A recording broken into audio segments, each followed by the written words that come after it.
your class, Poetics of Pain, when I was a senior at college at Holy Cross had a profound impact on me because I was going through a lot of physical pain at the time with a bad back injury, and it really didn't just feel like another class I was taking, but it was more so of a enlightening and eye-opening experience. And I'm really curious to know what's the origin story for you getting introduced to this type of work and this concentration of Poetics of Pain. Sure. I was in my younger years, roughly when I was an undergraduate, like you were at Holy Cross. I was also an EMT. I was an EMT certified 1A, which basically means that I could go along on ride alongs and that sort of thing. And every once in a while, they would throw me a bone and let me drive the ambulance. But I was pre med, and I had, for all intents and purposes, the plan to go into medical school. So, the medical profession was something in the back of my mind. I was raised by a physician. My mother is a doctor, retired now. And so things that deal with the medical profession or medicine were always on the periphery of my life. The other thing that drove me to be interested in the topic is that I'm the father of children who are on the autism spectrum. So I have in my own life, you know, uh, a relationship with folks who are neurodiverse, including my own father. And a lot of the interest for the topic stems from my own personal life. I wrote a book that was from the point of view of a parent thinking about issues of neurodiversity. And so I think that, the object is not or the subject is not peripheral. The subject is actually in front of me. It's a subject that actually I encounter every day. So, when you were an EMT and thought you were potentially going to go down the medical route, were you also very interested in poetry at the time? And were you a writer back then, or when did that start to enter into your life? Yeah, I was a double major. So I was a major in biology, and I was also majoring in English. And I had decided to major in English because I wanted access to the courses that would allow me to take workshops. And at the time, I was living in LA at the time. Um, the only way to do that was to have an English major. Some of the higher end courses were really not. It was not allowed for me, a non major, to take them. And so I thought, okay, well, first I'm going to minor in English. That makes sense. Then I would be able to take some of those courses. And then eventually I decided, hey, I really like this. I'm going to go ahead and double major. I think that my time in LA while I was an EMT was filled with both the sciences as well as the humanities. In your experience, how do you think the act of writing poetry contributes to someone's healing process? That's a great question. And I think that one of the things that is often forgotten is that poetry used to be considered one of the healing arts. That for the longest time, prior to having psychologists and psychiatrists, those sorts of folks who worked on the dimensions of the mind, we had folks who wrote plays and who wrote poetry as a way to explain or to come to understanding of the dilemmas that fill the human experience. And in a lot of ways, the stories that were told in poetry as well as on the stage healed people. They allowed people to see themselves and to see and to learn from the dramatic reenactings how it is that certain choices that they might have made affect them and affect those around them. And so I think in this way, it's really useful to think of the arts as something that has the capacity to heal. Do you see any fundamental changes in the role that poetry plays in this whole healing process when the foundation is more so focused on physical problems and physical pain compared to mental or emotional pain? Yeah, I think that oftentimes poetry is considered a way to talk about the pain that is not necessarily physical but internal. It is often the province of psychological pain or the province of one's grief or the province of one's um, misunderstandings. But I also know that within one's physical body or with physical pain, that often leads to issues with one's psyche. It is hard to sometimes act or move when one is dealing with a great amount of physical pain. And that physical pain often can lead to feelings of loneliness and isolation, feelings of being misunderstood. And so I think that poetry is certainly a place where you can deal with all of those things, both the physical, the actual physical pains that one might experience, as well as the mental or psychological pains that one might experience. How do you think the healing process differs between writing poetry versus reading poetry? Because from my experience, I guess it was a two-step process where I was finding poetry that helped me, and then that led me to tap into myself and Yeah. start to become a writer. And I know one of the people that I learned about in your class was Rafael Campo and how he would prescribe poetry to his patients. What do you think the difference there is, if you see any, between the healing process between writing and reading? That's a great question. I think one of the effects that reading poetry has on the human condition, even maybe the physiological effects that might have on a person, and they've done studies on this actually, that people who read poetry aloud can slow their heart rate. It's kind of incredible that they can slow their heart rate, that they can sort of modulate how their blood flows in their body. So in a way, it's kind of like akin to meditation, right? That there's a physiological response that comes from reciting or reading poetry aloud. Now, how does that differ from like what happens when you put it on the page?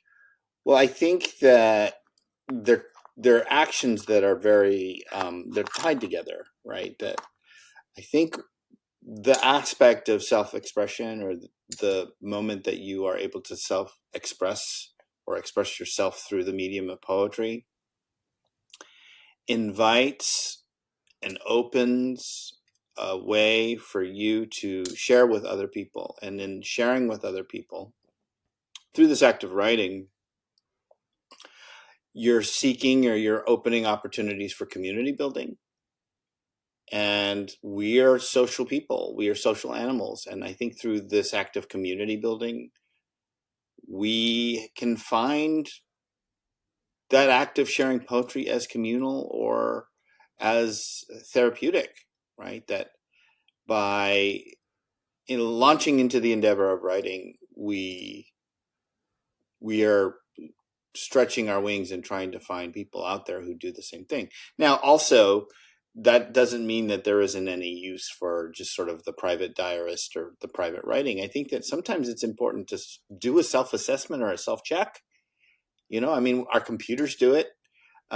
Sometimes we run the scanner, and sometimes we detect things that need help. And I think that doing a similar thing in our journals or our writing habits, we can do that as well. It's sort of like running a self-check or a diagnostic, and I think that that's always healthy and useful. Couldn't agree with you more. I know we've strictly been talking in terms of healing, and something that I'm always fascinated to hear people's thoughts on because I do think there is a difference between the two. What do you think the difference is between recovery and healing? Recovery and healing. Well, I think that they are both multifaceted. Let's just say that. Um, One's healing can I often associate healing with the physical and physiological, and recovery is more about the return to or reintegration to a community or a culture, right? So on the one hand, I think you can be healed and yet not recovered yet.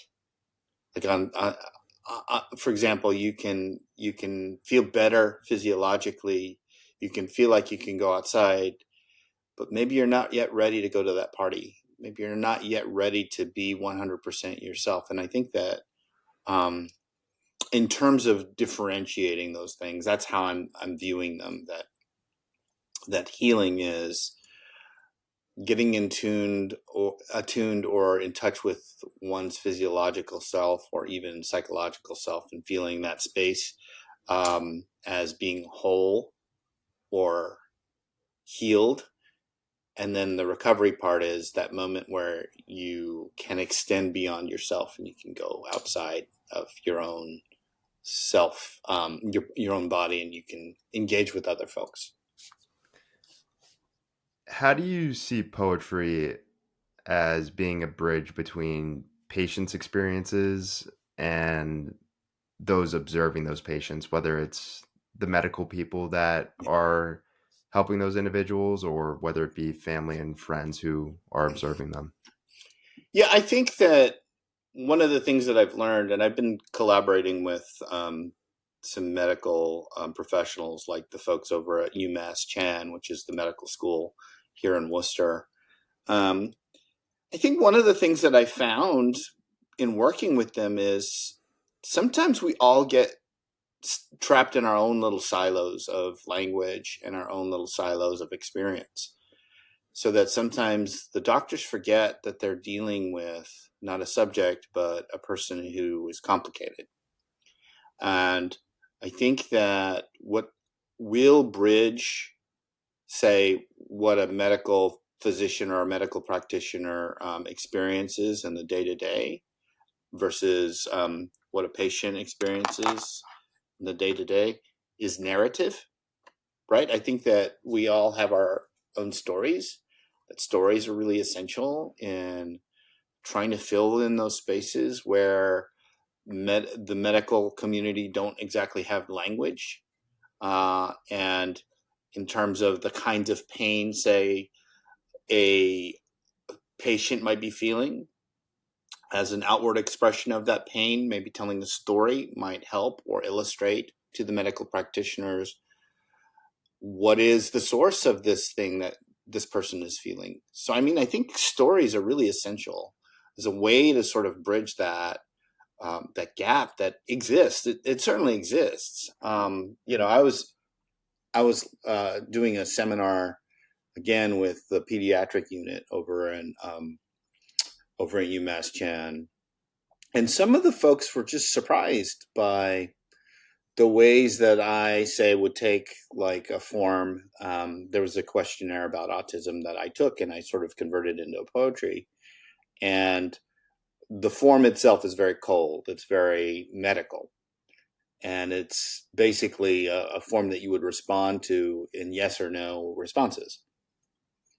But I took that form and I converted it into a poem, which complicated the responses so that it forces whomever is reading the thing to understand that, look, we're not just looking at a subject, we're looking at a person who is complicated.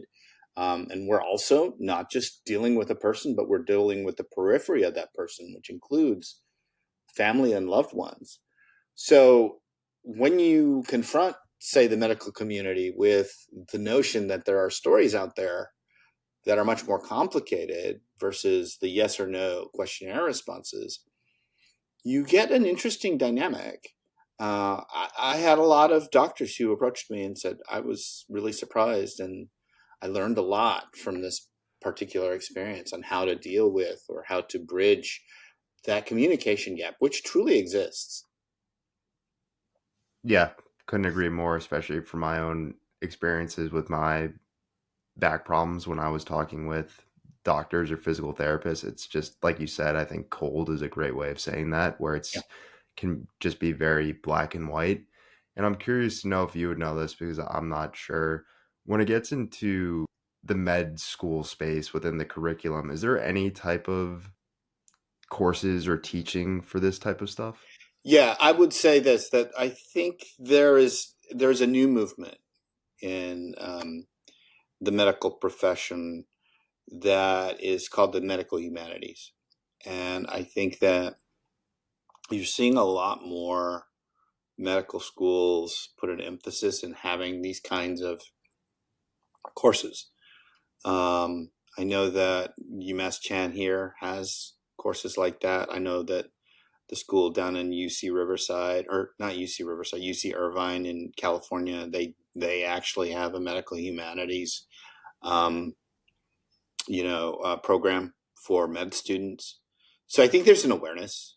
I think that there is the understanding that part of the development of a doctor is to also develop their bedside manner, to develop how they see a patient, not just as a patient, but as a whole person.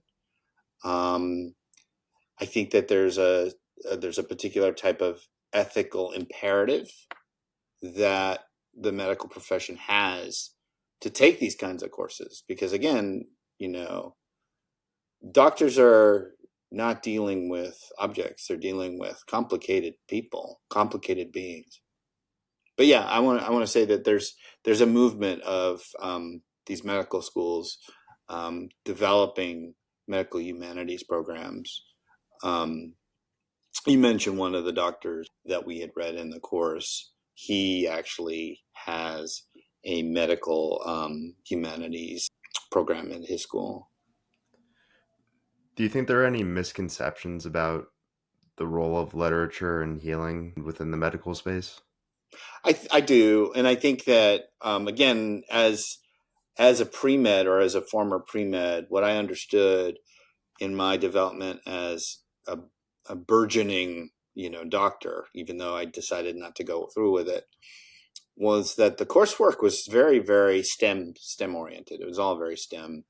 It was scientific. It was data driven. It was, it was not necessarily interested in the aspects of how you read a human's emotions, but on how you read a human's blood pressure.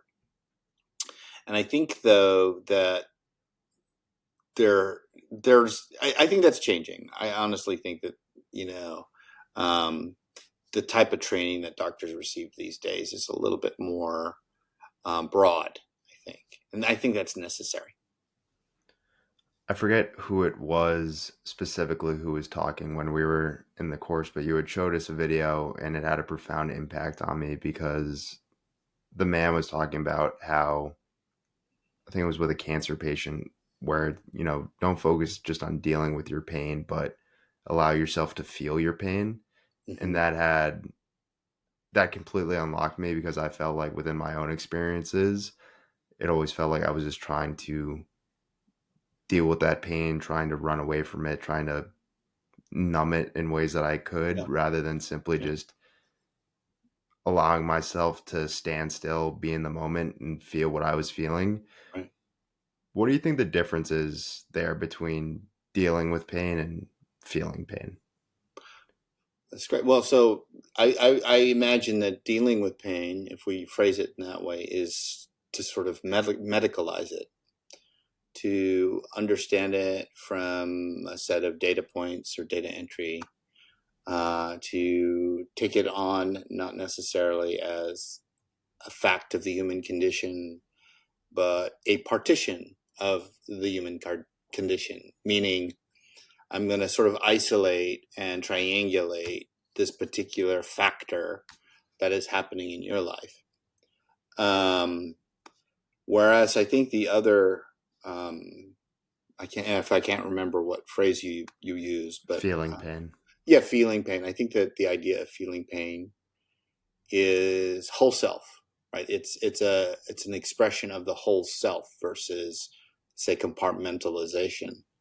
To feel pain is to feel something deeply, is to understand it, not just through the data and the data sets, but also physiologically how the senses and the brain understand or feel what's happening. That includes the emotions of it. That includes the grief of it. That includes the joy of days when you're having remission. That includes all of those complications. To feel pain and to feel one's health, I think, involves all of those things, the very, very complicated web that is the human experience. I know for myself personally that your class and this topic wouldn't have had such a profound impact on me if I wasn't in pain in the moment Mm-hmm. experiencing all of this. Do you think this type of work can't be appreciated to its fullest if somebody isn't in that sort of time in their life where they're dealing with pain? Yeah, well, I would say this, that I would say that that's complicated because I think everyone has experiences with pain, either their own personal pain or working in or living with someone who is experiencing pain. Um, right now, in my own family, I am dealing with somebody who is, losing themselves to Parkinson's. And I myself am not experiencing that, but I am experiencing what it means to be ready for loss, right? And I know that other people out there have, on one hand, firsthand experienced Parkinson's, but on the other hand, I know that the whole web of people who are involved with somebody who is losing their life to Parkinson's um, experiences that in a particular way. So I don't think that, you know, one's experience with these particular topics is limited to or restricted by whether or not you have the thing, whether or not you are firsthand suffering. I think, just imagine like all the people that were taking care of you when you were going through the back problems, right? Like your family, they experienced that pain in their own way, whether it be that one day they just chose not to help you, or one day they were just tired of doing something for you. And that's a particular type of experience of pain and health that I think people will understand, right? That it is exhausting also to be a caretaker. Um, it is exhausting to be the person who is ill, who has to, you know, ask for something from the caretaker. Again, I keep using this idea of the web, but I think that like when we encounter illness and when we encounter health or people who are not in good health, we encounter a whole community of people who are affected, right? And I think that was the bottom line of what I was trying to get at in the class, right? That the literature that we were reading, we were seeing how these particular kinds of issues of health and illness affect a broad community and what that did to the community. One of my favorite TED Talks is from Ethan Hawke. It's called Give Yourself Permission to Be Creative. I can't remember if you were the one who introduced me to that in the class or I not. might have, I don't know.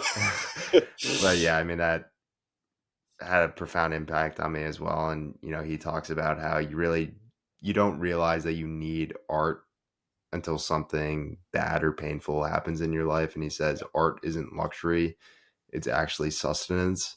Yeah, For you, has art always felt like sustenance? it has. I think that growing up, and I grew up in a remote place in Eastern Oregon where there wasn't much of a community. So my own respite and my own way of coping with loneliness and the grief of not having community was going into art, and first reading a lot, and then sort of delving into that self-assessment mode, right, which was the writing mode, where I would sort of keep a diary. I would keep sort of a sheaf of writings that were often complaint, but often expressions of sadness and sorrow. And so writing for me has always been a way for me to, again, think about where I am, to sort of triangulate who I am, to take inventory in what I'm doing. It's a way to sort of ground me. It's a way to sort of do a status check, if you will. And I think that, more people need to do that in their lives. Some of my best writing and my most profound thoughts have stemmed from the time that I was in serious physical pain. And something that I grapple with, because I'm not in that extreme amount of physical pain anymore. Something That's that I great. grapple with is that I feel like pain becomes almost like a part of my creative or writing process where, okay, I need that extreme condition to be able to have my best type of writing or have my Yeah. best thoughts. And somebody else that I had on my podcast, it's this guy named Ian Manuel who was in solitary confinement for 18 years. And he credits him being able to stay sane and inspired in that environment with writing poetry. And Yeah. now he's a free man. And I asked him, I said, now that you're a free man with your creative process and your writing process, because you're not in that solitary environment anymore, how do you deal with that? And he had said something really interesting where he feels like sometimes he has to self sabotage himself, or he has Mm-hmm. to put himself into that isolated environment to kind of recreate that creative process. Mm-hmm. And I'm curious to know your perspective. I mean, how, I guess, just for me personally, but also just people in general, how do you make sure that you don't need pain or these negative things to sort of inspire you or like from a Right. creative position? Right. I mean, I don't think it's useful to write in peril, if that makes sense, right? Like, I don't think good art comes from when you are imperiled or you are imperiling yourself. But I think that good writing comes from the reflection of moments where you were in peril. Like, I think, again, to stress, when I'm writing, I'm reflecting upon times that were hard. That doesn't mean that I'm returning myself to them. That means that I am, with distance, looking back on that moment in my life and trying to assess from my personal purview, what have I learned and what can I share, and who is my community that has gone through this, right? That doesn't mean that I'm thrust in the heart of whatever pain caused that. It just means that I'm, again, doing that self check and trying to realize what happened, what did I learn from that, and what wisdom can I impart to others, right? Or what kind of community can benefit from hearing this story, right? And I think that, there's that, often there's the saying that, like, to be a poet is to deal in suffering. Um, I don't necessarily believe that is 100% true.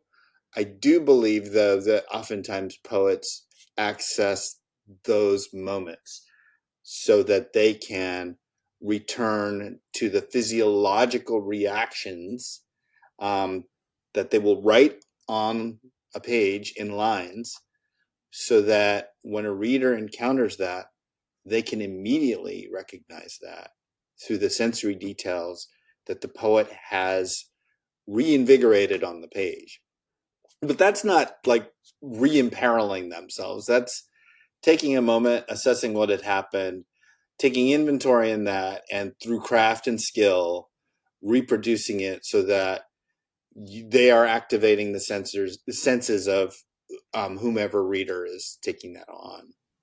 You know, um, so I mean, I don't necessarily believe in suffering for art. I believe, I'm look, man, I'm doing okay. I'm doing okay. I play my PS5 every once in a while. I have a good time. Um, so I just think that honestly, poets are able to tap into this um, as a way to sort of reach out for community. But I sort of draw the line at like, harming oneself for that. I don't think it's necessary. I like the way of looking at that. It's not so much the suffering for art, but it's the reflection of past suffering Yeah, for it. yeah, yeah, absolutely. Oliver, where can people go to connect with you and your work?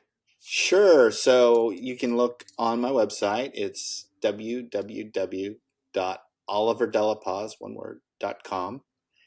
And you can see my work on there. And I have stuff here and there, and you can probably find it on Google if you Google me. I hate being the guy that says Google me, but you know what? Go ahead and Google me. You can find stuff. Well, I really appreciate you for coming on the show. Tim, thank you so much.